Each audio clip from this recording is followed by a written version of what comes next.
How is West Asia seeing this? How are they negotiating? Because they also live in an area where there is constant strife. We are living in an area, in a region also where there is strife. We've just going through Operation Sindoor. How is for example Oman dealing with it? How is UAE dealing? How is Saudi Arabia? Because you've done postings there, you know that region very well. You've lived there. So could you tell me how they are doing? Can India learn something from them? When I said the world is in churn, I would suggest that almost every part of the world is in some churn or the other. For example, Africa is going through extraordinary strife in Libya and in Sudan. Latin America is very of them, some of their state order is fragile, Sure. and the Americans are not helping with the daily bombings and killings of ordinary people called drug smugglers, but actually And very we don't know what's going to ordinary. happen in Venezuela next Yeah. week. Yes, so many parts of the world are insecure. So not only is there uncertainty about world order at the apex level, even at regional level, you find a sense of disorder, a sense of insecurity, sharpening competitions, etc. So there are competitions, there are confrontations, and conflicts. These are the three C's as you go up the chain. West Asia is extremely fragile. The outlook is extremely uncertain. They have gone through a searing experience in terms of the mass murder carried out by Israel in Gaza. 70,000 people killed right in front of our eyes, overwhelmingly women and children, serving no strategic purpose that we can see. Basically, an attempt by the Israelis to extinguish the Palestinian resistance physically, just as Hitler wanted to extinguish the Jewish question by extinguishing the Jews. Exactly in the same way, mass murder is carried out, genocide is carried out. And my simple point would be this. Genocide doesn't help because in the case of the Jews themselves, there were 6 million of them were killed in 6 years, and yet within 3 years of the end of the Second World War, they had their state in 1948. So what did it serve? So I would say this. Where the West Asians are concerned, they are extremely insecure. None of them ever, when they were constructed by the retreating British Raj over there also, none of the states that emerged could be called internally secure. Mm-hmm. They were meant to depend for their security on the Western powers. And it is true of Pakistan, of Israel, and all the Gulf countries and large parts of West Asia as such. Today, what is troubling them are the following. Not only do you have an extremely aggressive in Israel, which has made it very clear by attacking Doha that no target in West Asia is outside their scope. So even the Gulf monarchies have been told, regardless of the fact that you are close to the Americans and otherwise you pursue moderate policies, even you can be attacked by us. Iran obviously has already been attacked. The Americans are not seen as credible security guarantors. So you have a churn in world order, a competition at the apex level between China and the United States, and also between the Russians and the Western Alliance. You also have Israel cleaning up West Asia of anyone who threatens the Western Alliance. Please recall, Israel's actions in West Asia are part of the larger effort being made by the Western Alliance to clean out all those who oppose their hegemony. So in the case of Europe, it is the Ukraine war. In the case of West Asia, it is the Gaza war. And in the case of China, not yet a military conflict, but competition in regard to economic issues, technological issues, logistical connectivity matter. This is still the West asserting that they will not allow their hegemony to be compromised. These are the three aspects. Now, the countries in West Asia don't know which way to go, particularly because in Donald Trump, you have an unreliable and unpredictable leader. So what they are doing is the short-term arrangement, reaching out to Donald Trump, basically pandering to his ego, making him feel good, giving him the luxury, the pomp, the luxury, and Airplanes. basically making An airplane. and gifts. Yeah. He's a very, very corrupt individual. We know that. And therefore, they are pandering to that. But it is very clear that they do not see the United States as a credible security partner. That's a very crucial point. If that is the case, then countries like Japan, Taiwan, they'll all be looking, right? If America is not a security provider to West Asia, how are they going to be? How is it going to be a security provider to us? So Asia, You are East Asia too. absolutely right to raise this issue. And if I was sitting in Tokyo or Seoul, I would be concerned. You see, what you are seeing, the whole order that is, so West-led world order, had certain attributes and certain givens that were taken for granted. And you can say the Europeans never developed a defense budget because the Americans were looking after that. The Japanese had self-defense forces. Korea, of course, built up its forces, but North they were Korea, yeah. directed at North Korea, no one else. Taiwan was sitting complacently pretending to be independent. It's not an independent country. It's a very obviously a province of China, and the international community, including the Americans, accept that. Now, in this scenario, obviously, there is grave uncertainty. Therefore, what is happening is many countries are now boosting their defense budgets. They are preparing for a post-US arrangement or scenario in world affairs. Japan is also building up its own defense budget and defense capabilities. Korea already is very substantial. Australia is also looking at opportunities where it can become a more credible player.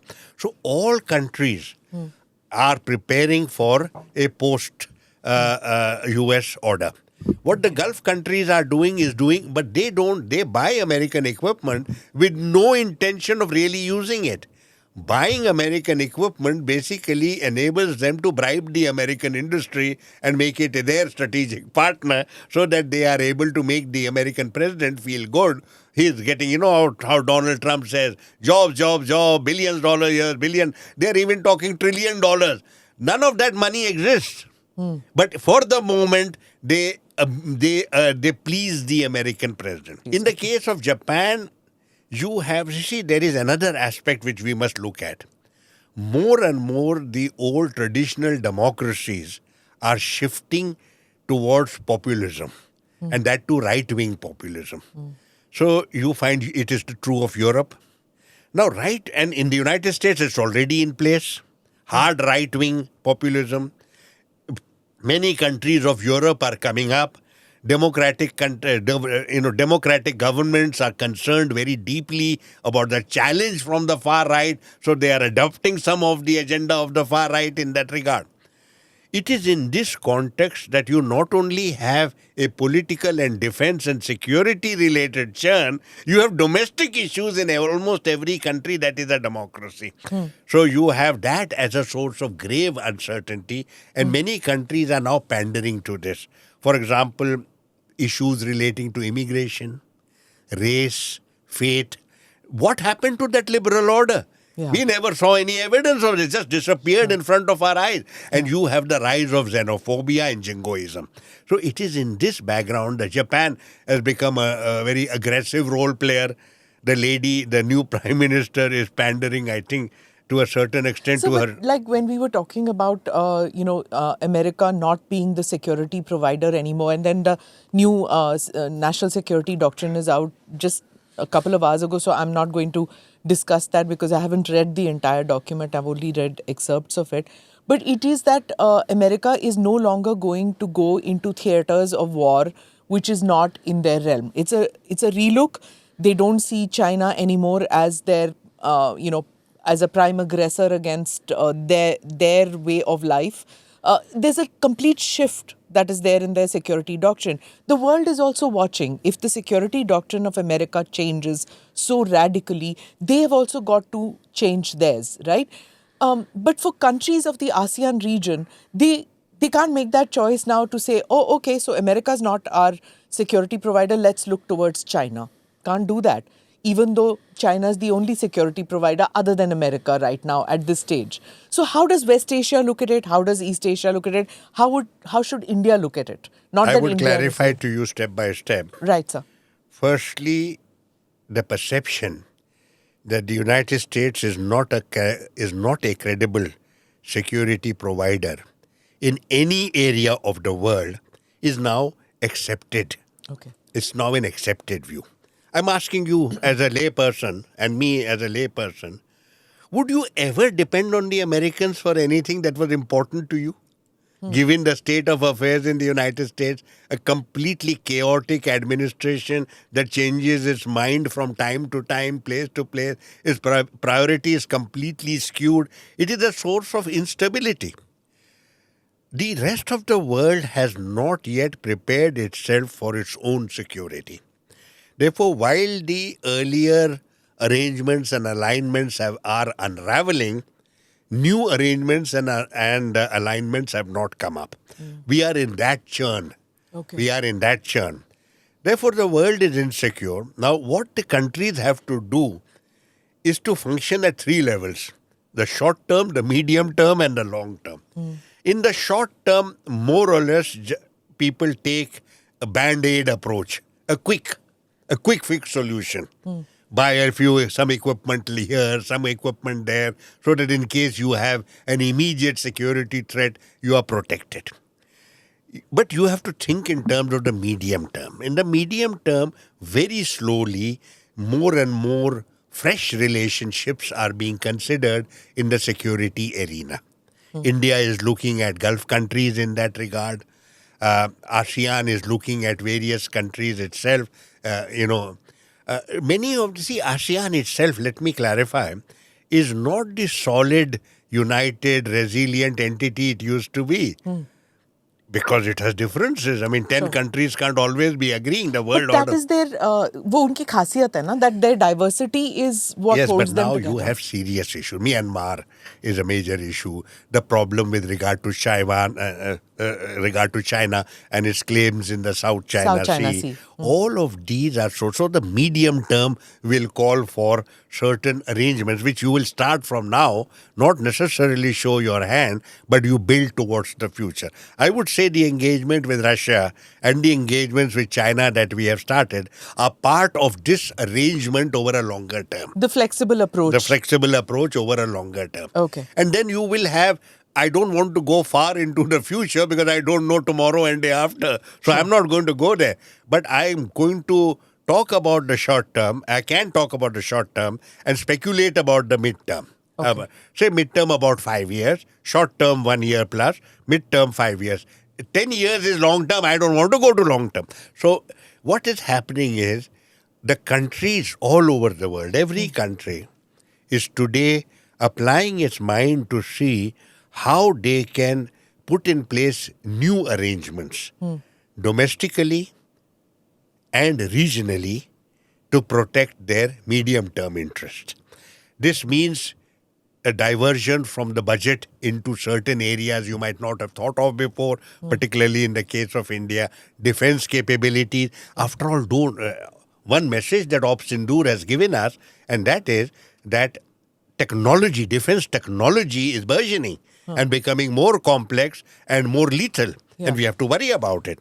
So all of these countries are looking at that. So when we do emergency purchases, it doesn't need to be aligned with which way we tilt or which way we just do it. It's completely. See, what happens is every country. We buy from Europe, we buy from Israel, we buy from. That is for wherever. the immediate or short term. You see what happens, all countries are now looking at significantly upgrading their capabilities.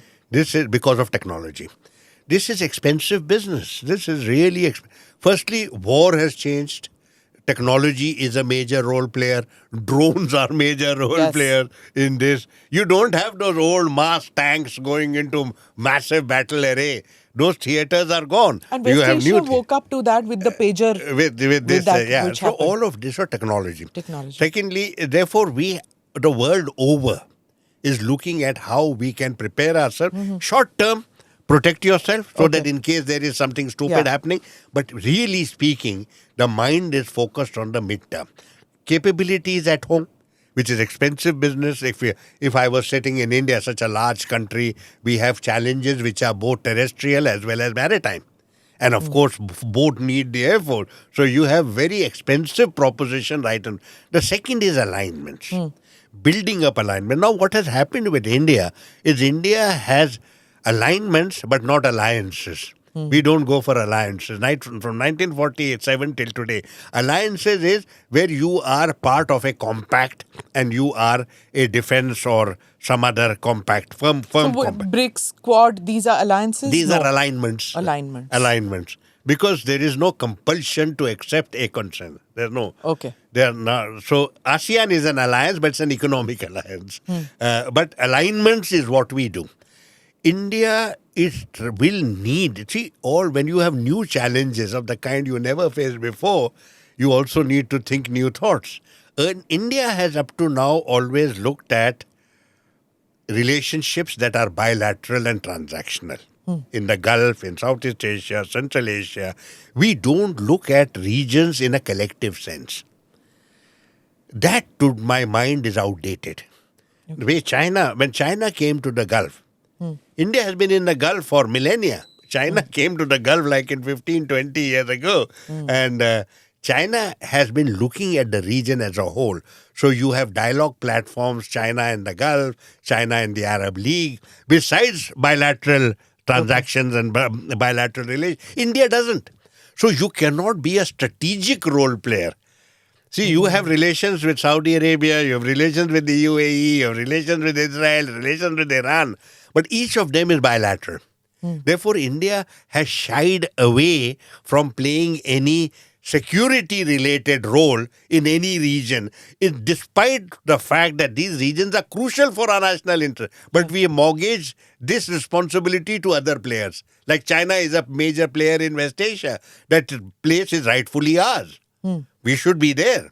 But we have shied away from that. I would therefore suggest that over the medium term and possibly crawling into the long term, we have to rethink our strategic approach.